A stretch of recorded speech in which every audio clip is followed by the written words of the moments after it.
Selamat datang di pembahasan pelajaran Sekolah Sahabat Minggu ini. Saat ini kita sedang berada di pelajaran 12 di Triwulan 4 dengan tema untuk minggu ini, Tuhan itu setia. Outline pembahasan ini diambil dari Hope Sabbath School dan saya berharap kita dapat menemukan ide-ide menarik dan bermanfaat untuk kelompok kecil nanti. Sebelum kita mulai, mari kita berdoa bersama. Bapa kami di surga, terima kasih untuk kesempatan ini untuk belajar firman-Mu. Isilah hati dan pikiran kami dengan Roh-Mu yang kudus agar kami dimampukan untuk memahami dan hidup sesuai dengan kehendak-Mu. Bersama dengan kami di saat kami akan mempelajari pelajaran ini, mampukan kami untuk terus bertumbuh di dalam Engkau dan terus menjadi berkat dimanapun kami berada. Kasih-Mu kiranya selalu menuntun kami. Dalam nama Yesus kami sudah berdoa. Amin. Mari kita ikuti pembahasan ini bersama-sama dan semoga setiap bagian dari pelajaran ini memberikan inspirasi dan semangat baru dalam iman kita. Ayat hafalan untuk pelajaran kita minggu ini terdapat dalam Yosua 21 ayat 45. Dari segala yang baik yang dijanjikan Tuhan kepada kaum Israel, tidak ada yang tidak dipenuhi, semuanya terpenuhi. Kita masuk di bagian pertama, kesetiaan Tuhan. Pertanyaan yang pertama, Yosua 21 ayat 43 sampai 45. Apa yang membuat Anda terkesan saat membaca kesaksian Yosua ini? Lihat juga Yosua 23 ayat 14. Kita ikuti bacaan dari Yosua 21 ayat 43 sampai 45. Jadi seluruh negeri itu diberikan Tuhan kepada orang Israel, yakni negeri yang dijanjikannya dengan bersumpah untuk diberikan kepada nenek moyang mereka. Mereka menduduki negeri itu dan menetap di sana. Dan Tuhan mengaruniakan kepada mereka keamanan ke segala penjuru, tepat seperti yang dijanjikannya dengan bersumpah kepada nenek moyang mereka. Tidak ada seorang pun dari semua musuhnya yang tahan berdiri menghadapi mereka. Semua musuhnya diserahkan Tuhan kepada mereka. Dari segala yang baik yang dijanjikan Tuhan kepada kaum Israel, tidak ada yang tidak dipenuhi, semuanya terpenuhi. Jadi, yang mengesankan bagi saya tentang kesaksian Yosua ini adalah Tuhan menggenapi janjinya dan Dia memberikan segala yang baik seperti janjinya. Semua terpenuhi, tidak ada yang tidak terpenuhi. Puji Tuhan bahwa kita mempunyai Allah yang menepati janji. Yosua 23 ayat 14. Maka sekarang sebentar lagi aku akan menempuh jalan segala yang fana. Sebab itu insaflah dengan segenap hatimu dan dengan segenap jiwamu, bahwa satu pun dari segala yang baik yang telah dijanjikan kepadamu oleh Tuhan Allahmu tidak ada yang tidak dipenuhi. Semuanya telah digenapi bagimu, tidak ada satu pun yang tidak dipenuhi. Yosua kembali mengingatkan kepada bangsa Israel bahwa semua yang telah dijanjikan telah dipenuhi. Tidak ada satupun yang tidak dipenuhi. Dan Yosua mengingatkan bangsa Israel untuk insaf dengan segenap hati dan dengan segenap jiwa. Bahwa satu pun dari segala yang baik telah dijanjikan kepada mereka oleh Tuhan, semua telah terpenuhi. Bukankah ini, kesaksian Yosua ini dapat menjadi bagian kita juga, bahwa kita memuji Tuhan karena Tuhan kita, Allah kita adalah seseorang yang menepati janji. Tidak ada satupun yang Dia tidak penuhi. Pertanyaan berikut. Meskipun setiap janji Tuhan kepada anak-anak Israel digenapi, tidak setiap orang Israel menerima berkat yang dijanjikan. Mengapa? Mereka yang tidak menerima berkat yang dijanjikan karena mereka tidak memilih untuk menurut perintah Tuhan, sampai mereka tidak sempat menerima berkat yang telah dijanjikan Tuhan, seperti bangsa Israel, seperti umat dari bangsa Israel yang lain. Contoh dari mereka ini adalah Akan, Korah, dan lain-lain yang lebih memilih kepada keinginan sendiri tanpa memilih untuk menurut perintah Tuhan, sehingga mereka tidak sempat menikmati janji Tuhan digenapi. Pertanyaan berikut, siapa yang memilih untuk percaya pada janji-janji Tuhan dan menjadi penerima berkatnya?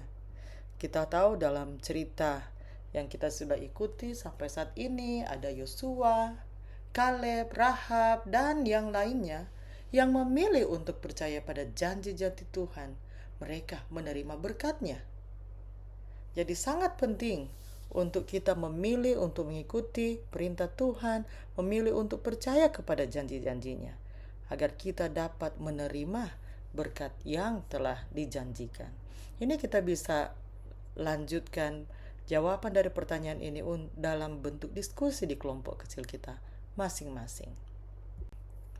Pertanyaan selanjutnya, apa kesaksian Rasul Paulus tentang kesetiaan Allah untuk menepati janji-janjinya? Kita ikuti ayat-ayat bacaannya. 2 Timotius 2 ayat 11 sampai 13. Benarlah perkataan ini, jika kita mati dengan Dia, kita pun akan hidup dengan Dia. Jika kita bertekun, kita pun akan ikut memerintah dengan Dia. Jika kita menyangkal Dia, Dia pun akan menyangkal kita. Jika kita tidak setia, Dia tetap setia, karena Dia tidak dapat menyangkal dirinya. Luar biasa, walaupun kita tidak setia, Tuhan tetap setia kepada kita. Kita masih dalam membaca ayat tentang kesaksian Rasul Paulus tentang kesetiaan Allah untuk menepati janji-janjinya.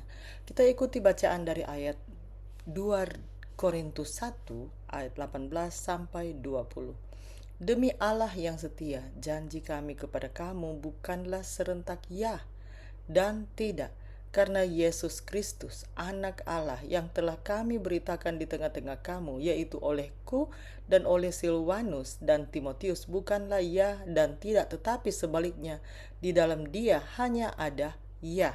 Sebab Kristus adalah ya bagi semua janji Allah. Itulah sebabnya oleh Dia kita mengatakan amin untuk memuliakan Allah. Tuhan itu memang setia. Hanya ada ya di dalam Dia. Amin untuk pekabaran ini. Pertanyaan selanjutnya, janji-janji Tuhan mana yang sangat bermakna bagi Anda? Kita ikuti ayat-ayatnya dan kita akan perhatikan satu-satu dari ayat ini, mana yang bermakna bagi kita secara pribadi. Yohanes 3 ayat 16 sampai 17. Karena begitu besar kasih Allah akan dunia ini sehingga Ia telah mengaruniakan anaknya yang tunggal, supaya setiap orang yang percaya kepadanya tidak binasa, melainkan beroleh hidup yang kekal. Sebab Allah mengutus anaknya ke dalam dunia bukan untuk menghakimi dunia, melainkan untuk menyelamatkannya oleh Dia.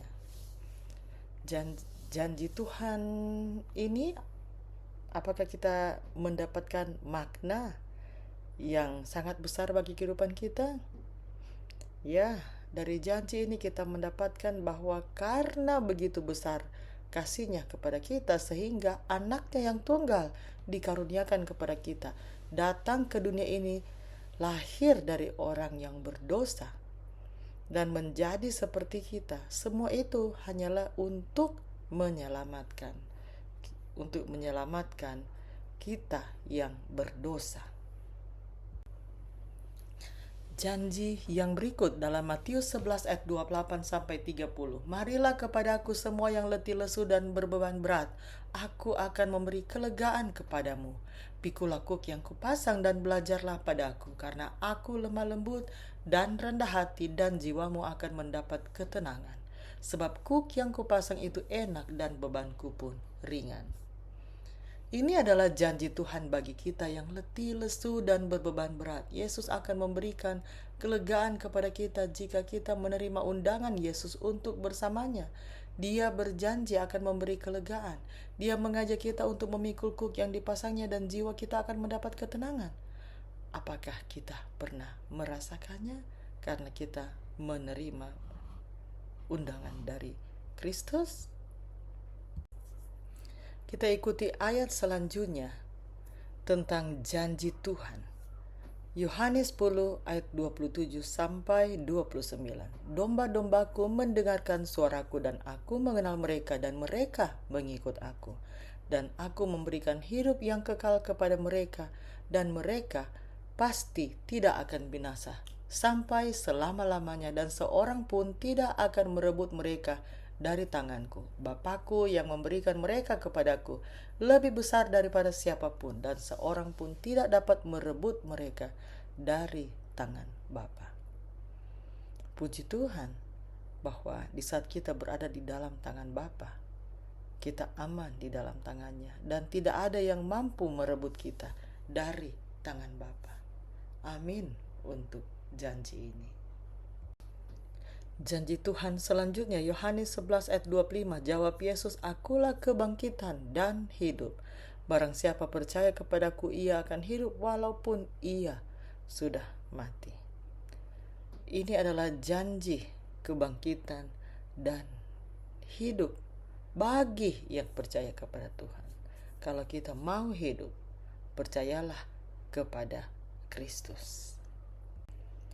Ayat selanjutnya tentang janji Tuhan. Yohanes 14 ayat 1 sampai 3. Janganlah gelisah hatimu, percayalah kepada Allah, percayalah juga kepadaku. Di rumah Bapakku banyak tempat tinggal, jika tidak demikian tentu aku mengatakannya kepadamu, sebab aku pergi ke situ untuk menyediakan tempat bagimu, dan apabila aku telah pergi ke situ dan telah menyediakan tempat bagimu, aku akan datang kembali dan membawa kamu ke tempatku, supaya di tempat di mana aku berada, kamu pun berada. Puji Tuhan dengan janji Tuhan, agar kita jangan gelisah, percaya kepadanya, karena Tuhan menyediakan tempat bagi kita, dan Dia akan membawa kita di tempat di mana Dia telah sediakan bagi kita. Amin untuk itu. Pertanyaan selanjutnya, Yosua 23 ayat 1 sampai 5. Di manakah Anda melihat perlunya kerjasama manusia dalam kemenangan yang telah dijanjikan Tuhan kepada anak-anak Israel? Kita ikuti bacaan ayat-ayatnya. Yosua 23 ayat 1 sampai 5. Lama setelah Tuhan mengaruniakan keamanan kepada orang Israel ke segala penjuru terhadap semua musuhnya, dan ketika Yosua telah tua dan lanjut umur, dipanggilnya seluruh orang Israel, para tua-tuanya, para kepalanya, para hakimnya, dan para pengatur pasukannya, dan berkata kepada mereka, aku telah tua dan sangat lanjut umur.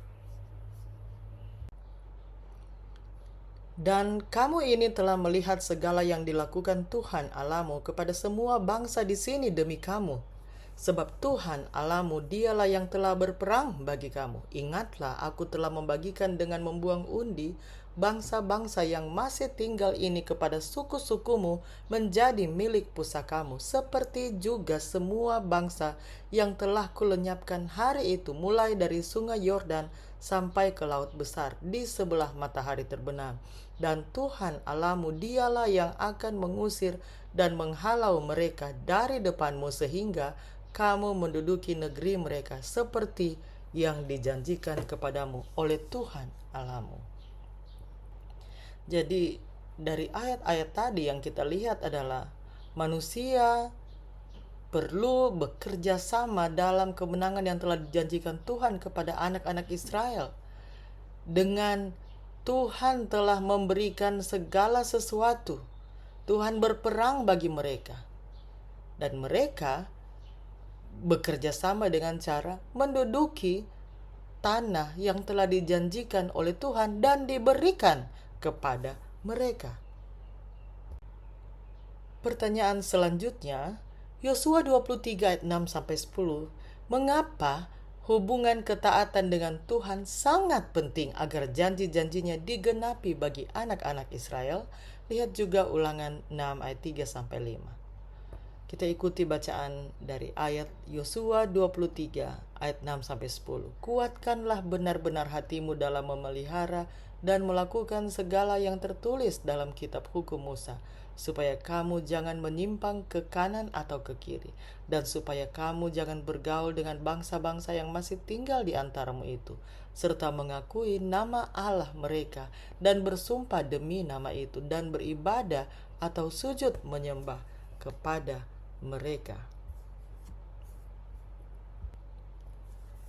Tetapi kamu harus berpaut pada Tuhan Allahmu seperti yang kamu lakukan sampai sekarang. Bukankah Tuhan telah menghalau bangsa-bangsa yang besar dan kuat dari depanmu, dan akan kamu ini seorang pun tidak ada yang tahan menghadapi kamu sampai sekarang. Satu orang saja daripada kamu dapat mengejar 1.000 orang, sebab Tuhan Allahmu, Dialah yang berperang bagi kamu, seperti yang dijanjikannya kepadamu. Menarik sekali, dari ayat-ayat ini sangat jelas ketaatan kepada Tuhan sangat penting agar janji-janjinya digenapi bagi mereka, anak-anak Israel.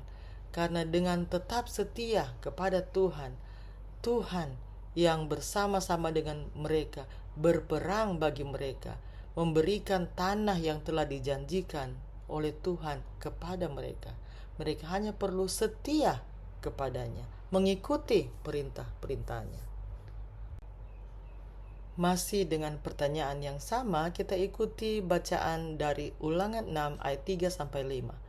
Maka dengarlah hai orang Israel, lakukanlah itu dengan setia supaya baik keadaanmu dan supaya kamu menjadi sangat banyak seperti yang dijanjikan Tuhan Allah nenek moyangmu kepadamu di suatu negeri yang berlimpah-limpah susu dan madunya.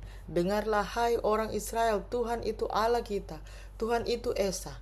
Kasihilah Tuhan Allahmu dengan segenap hatimu dan dengan segenap jiwamu dan dengan segenap kekuatanmu. Di ulangan ini juga mereka diingatkan untuk berlaku setia supaya keadaan mereka baik, supaya mereka dapat menjadi seperti yang dijanjikan Tuhan. Dan ini adalah ajakan bagi orang-orang Israel yang menerima janji Tuhan, di mana Tuhan sendiri yang berperang bagi mereka, menyiapkan bagi mereka, menuntun mereka di tanah perjanjian. Puji Tuhan, Tuhan yang setia. Pertanyaan selanjutnya, ajaran Yesus mana yang menekankan pentingnya hubungan ketaatan dengan Allah? Kita ikuti ayat-ayatnya. Lukas 6 ayat 46 sampai 49. Mengapa kamu berseru kepadaku, Tuhan, Tuhan, padahal kamu tidak melakukan apa yang aku katakan? Setiap orang yang datang kepadaku dan mendengarkan perkataanku serta melakukannya, aku akan menyatakan kepadamu dengan siapa ia dapat disamakan. Ia sama dengan seorang yang mendirikan rumah. Orang itu menggali dalam-dalam dan meletakkan dasarnya di atas batu. Ketika datang air bah dan banjir melanda rumah itu tidak dapat digoyahkan karena rumah itu kokoh dibangun. Akan tetapi, barang siapa mendengar perkataanku tetapi tidak melakukannya, ia sama dengan seorang yang mendirikan rumah di atas tanah tanpa dasar. Ketika banjir melandanya, rumah itu segera rubuh dan hebatlah kerusakannya. Yohanes 14 ayat 15. Jikalau kamu mengasihi aku, kamu akan menuruti segala perintahku. Jadi ajaran Yesus yang menekankan pentingnya hubungan ketaatan dengan Allah digambarkan dengan mendirikan rumah. Jadi yang taat kepada Allah, yang mengikuti Allah dengan setia, mereka seperti membangun rumah di atas batu. Tetapi yang tidak mendengarkan perkataan Tuhan sama dengan mendirikan rumah di atas tanah tanpa dasar. Dan sekali lagi diingatkan, jika kita mengasihi Allah, kita akan menuruti segala perintahnya. Jadi kalau kita tidak mengikuti segala perintahnya, itu berarti kita tidak mengasihi Dia. Kita menunjukkan bahwa kita tidak mengasihi Dia. Pertanyaan selanjutnya, bagikan beberapa mujizat dalam pelayanan Yesus di mana kerjasama manusia sangat penting.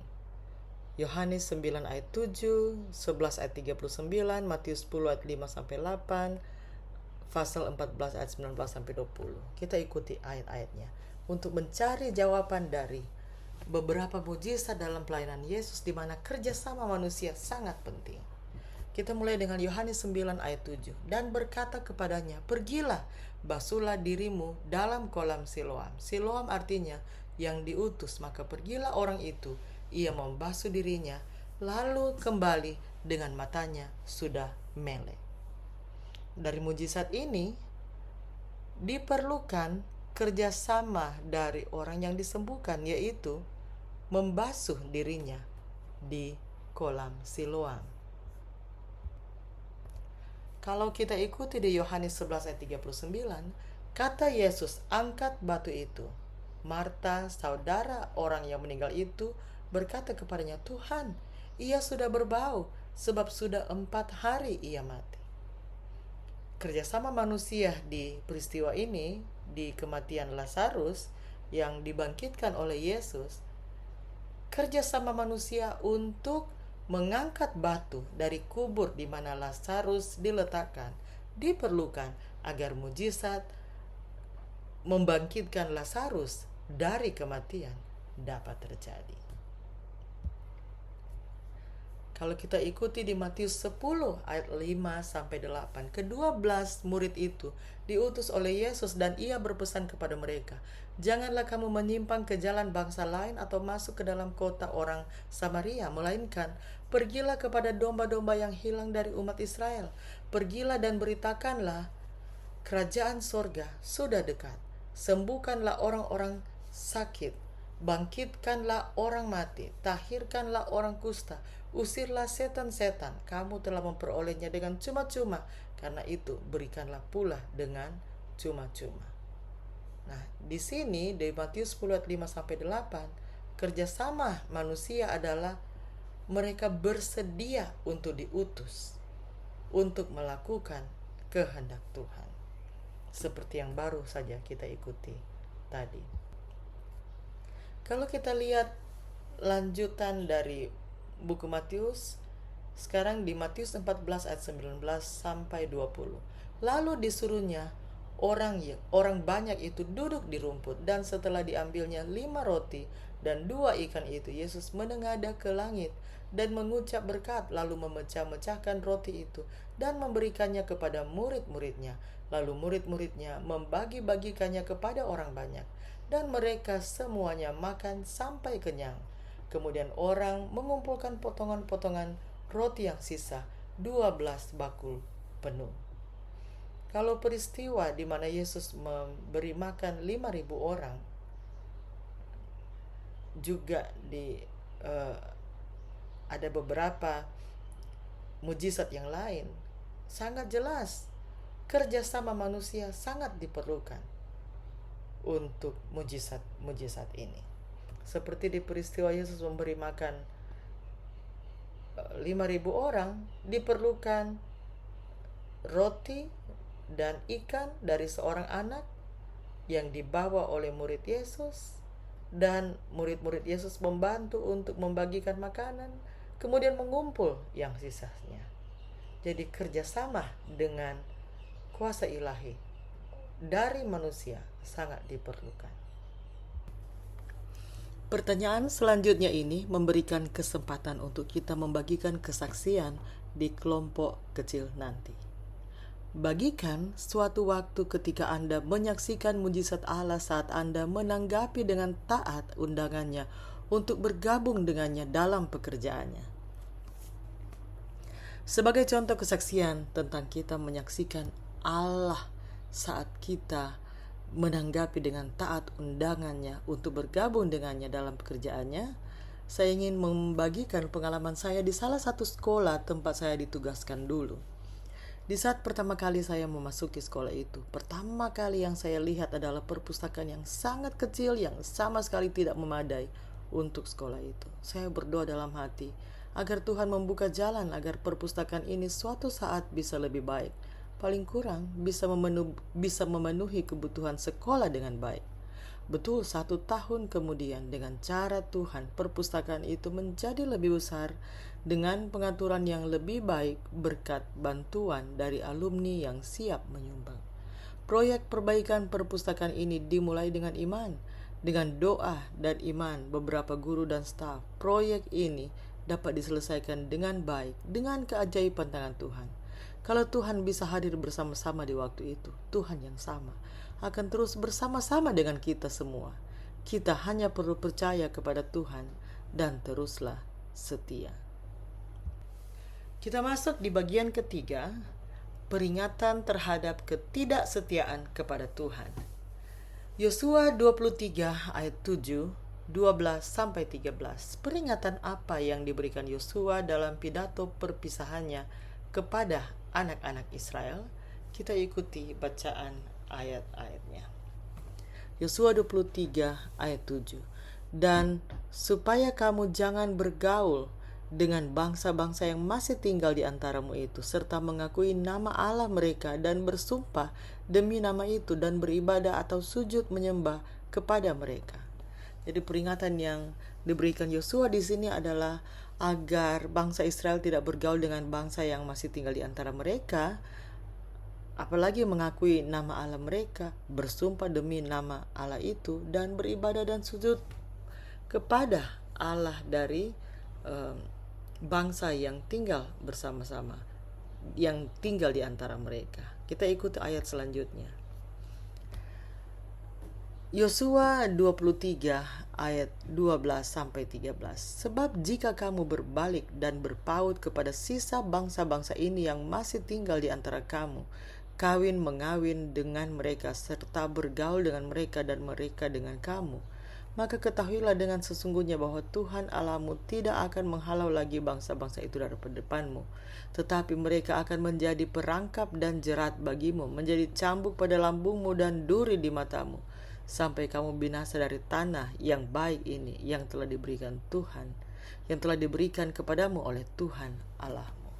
Jadi sekali lagi di ayat 12-13, Yosua memberikan pidato perpisahan yang mengingatkan orang Israel untuk tetap setia kepada Tuhan, untuk tidak menyembah kepada Allah lain. Bagaimana peringatan Yosua berkaitan dengan kehidupan kita saat ini? Mari kita ikuti ayat-ayatnya. Apakah ada kaitan peringatan Yosua kepada bangsa Israel waktu yang lalu? Apakah ada kaitannya dengan kehidupan kita saat ini? Kita lihat kita ikuti ayatnya di 1 Yohanes 2 ayat 15-17. Janganlah kamu mengasihi dunia dan apa yang ada di dalamnya. Jikalau orang mengasihi dunia, maka kasih akan Bapa tidak ada di dalam orang itu. Ya, peringatan Yosua yang berkaitan dengan kehidupan kita saat ini adalah untuk tidak mengasihi dunia. Karena kalau kita mengasihi dunia, kita tidak dapat menyatakan bahwa kita mengasihi Bapa, karena kasih kita itu sudah ke dunia. Ayat selanjutnya, sebab semua yang ada di dalam dunia, yaitu keinginan daging dan keinginan mata serta keangkuhan hidup, bukanlah berasal dari Bapa, melainkan dari dunia. Dan dunia ini sedang lenyap dengan keinginannya, tetapi orang yang melakukan kehendak Allah tetap hidup selama-lamanya. Jadi sekali lagi kita diingatkan untuk tidak mengingini dunia, tapi kita mau melakukan kehendak Allah. Janji-janji apa dalam kitab suci yang memberi Anda semangat ketika Anda tergoda untuk tidak setia kepada Tuhan? Kita ikuti ayat-ayat bacaannya. 1 Korintus 10 ayat 13, Yakobus 4 ayat 7 sampai 10. 1 Korintus 10 ayat 13, pencobaan-pencobaan yang kamu alami ialah pencobaan-pencobaan biasa yang tidak melebihi kekuatan manusia. Sebab Allah setia, dan karena itu Ia tidak akan membiarkan kamu dicobai melampaui kekuatanmu. Pada waktu kamu dicobai, Ia akan memberikan kepadamu jalan keluar sehingga kamu dapat menanggungnya.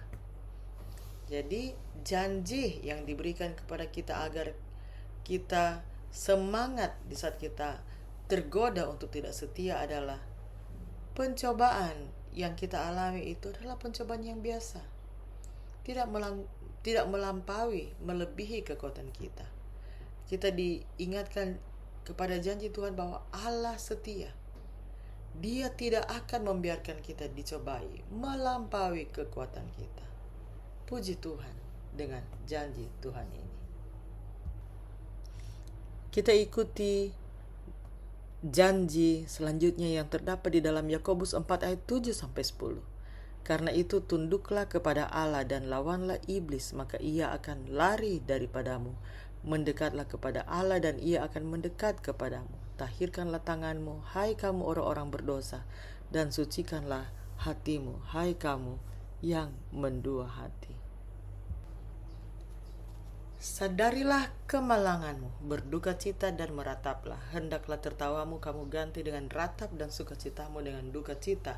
Rendahkanlah dirimu di hadapan Tuhan dan Ia akan meninggikanmu. Sangat menarik dengan janji ini bahwa untuk meninggikan kita itu bukan tugas kita mencari, tapi Tuhan. Kita masuk ke pertanyaan berikutnya yang sangat menarik. Yosua 23 ayat 15 sampai 16. Bagaimana Anda menjelaskan kemarahan atau murka Tuhan jika Dia adalah Allah kasih? Kita ikuti ayat-ayat bacaannya. Yosua 23 ayat 15 sampai 16. Tetapi seperti telah datang atas kamu segala yang baik yang telah dijanjikan kepadamu oleh Tuhan Allahmu, demikianlah Tuhan akan mendatangkan atas kamu segala yang tidak baik sampai Ia telah memusnahkan kamu dari tanah yang baik ini yang diberikan kepadamu oleh Tuhan.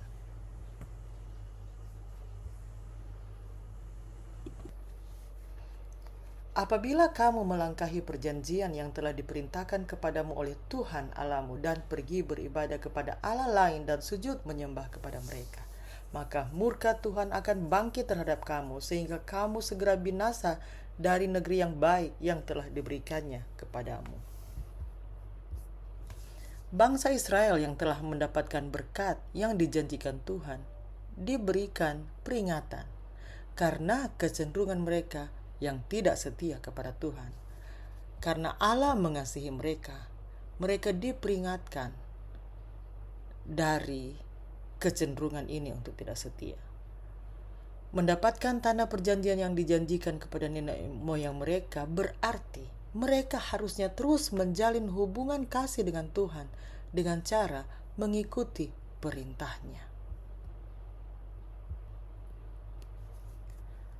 Kita ikuti bacaan dari 1 Yohanes 4 ayat 8. Barang siapa tidak mengasihi, ia tidak mengenal Allah, sebab Allah adalah kasih. 2 Petrus 3 ayat 9. Tuhan tidak lalai menepati janjinya sekalipun ada orang yang menganggapnya sebagai kelalaian, tetapi Ia sabar terhadap kamu, karena Ia menghendaki supaya jangan ada yang binasa, melainkan supaya semua orang berbalik dan bertobat.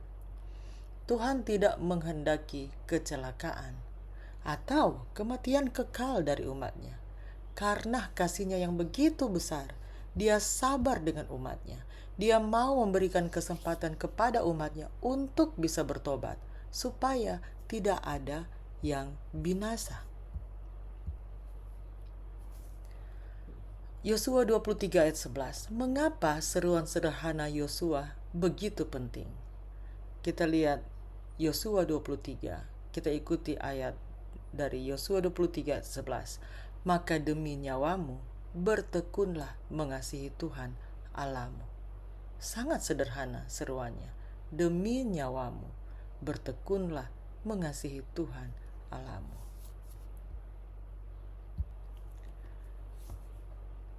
Yosua 22 ayat 5. Hanya lakukanlah dengan sangat setia perintah dan hukum yang diperintahkan kepadamu oleh Musa, hamba Tuhan itu, yakni mengasihi Tuhan Allahmu, hidup menurut segala jalan yang ditunjukkannya, tetap mengikuti perintahnya, berpaut padanya dan berbakti kepadanya dengan segenap hatimu dan dengan segenap jiwamu.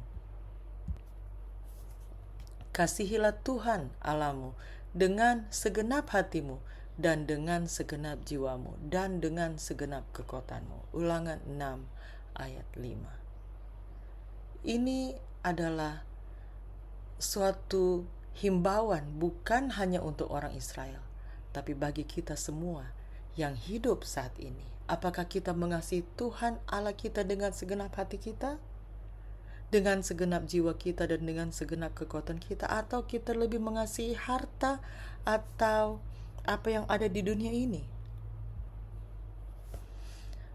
Ajaran Yesus apa yang memperkuat pentingnya mengasihi Allah dengan segenap hati kita? Kita ikuti bacaan dari Matius 22 ayat 37 sampai 38. Jawab Yesus kepadanya, kasihilah Tuhan Allahmu dengan segenap hatimu dan dengan segenap jiwamu dan dengan segenap akal budimu. Itulah hukum yang terutama dan yang pertama. Jadi mengasihi Tuhan dengan segenap hati dan dengan segenap jiwa, dengan segenap akal budi. Itu yang ajaran yang Yesus berikan, yang memperkuat pentingnya mengasihi Allah dengan segenap hati kita. Apakah kita bersedia mengasihi Tuhan Allah dengan segenap hati kita dan segenap jiwa dan akal budi kita? Bagaimana mungkin mengasihi Allah dengan segenap hati? Untuk bisa mengasihi Allah dengan segenap hati, kita harus mau belajar lebih banyak lagi tentang Allah dan berhubungan dengannya setiap saat. Maka kita akan lebih jatuh cinta dan lebih mungkin untuk dapat terus punya keinginan untuk terus bersama-sama dengan Allah. Kalau kita belum sampai di titik seperti itu, tanyakanlah kepada diri kita, berapa sering kita menghabiskan waktu dengan Tuhan? Berapa lama kita menghabiskan waktu dengan Tuhan? Kalau belum kita lakukan, marilah kita merencanakan untuk bertemu dengan Tuhan setiap hari. Merencanakan tempat dan waktu di mana kita bisa bertemu dengan Tuhan tanpa terburu-buru. Kalau waktu kita di pagi-pagi sekali, lakukan itu. Kalau waktu kita di sore hari, lakukan itu. Kita sesuaikan dengan jadwal kita. Pastikan kita selalu punya waktu dengan Tuhan. Dengan kita mempraktekannya, kita akan sangat jatuh cinta dan kita tidak akan menghabiskan satu hari tanpa menghabiskan waktu dengan Tuhan. Kiranya kita akan terus mengasihi Tuhan dengan segenap hati kita dan akan terus setia kepada Tuhan. Sebagaimana yang kita baru pelajari sepanjang minggu ini, sebagaimana kita telah mengetahui dari pelajaran ini bahwa Tuhan itu setia kepada kita, walaupun kita yang sering tidak setia. Kiranya kita akan terus diingatkan untuk menjalin hubungan yang lebih erat lagi dengan Tuhan, dan kita akan mendapati diri kita lebih mengasihinya. Kiranya pelajaran kita untuk minggu ini dapat bermanfaat bagi kita secara pribadi dan kelompok kecil yang kita pimpin melalui pertanyaan-pertanyaan untuk diskusi seperti yang terlampir di deskripsi di bawah ini. Kiranya pelajaran minggu ini dapat lebih menuntun kita untuk lebih mengenal Tuhan kita yang penuh kuasa, yang sangat mengasihi dan selalu setia kepada kita. Mari kita berdoa. Bapa kami dalam kerajaan surga, terima kasih karena kasih-Mu bagi kami. Terima kasih karena Engkau setia kepada kami, walaupun kami yang sering tidak setia kepadamu. Terima kasih untuk janji Engkau akan terus bersama-sama dengan kami. Terima kasih untuk janji, karena Engkau telah mempersiapkan tanah perjanjian yang Engkau akan bawa kami di saat Engkau menjemput kami di kedatangan-Mu yang kedua kali. Terima kasih ya Tuhan untuk kasih setia-Mu bagi kami semua. Di dalam nama Yesus kami sudah berdoa. Amin.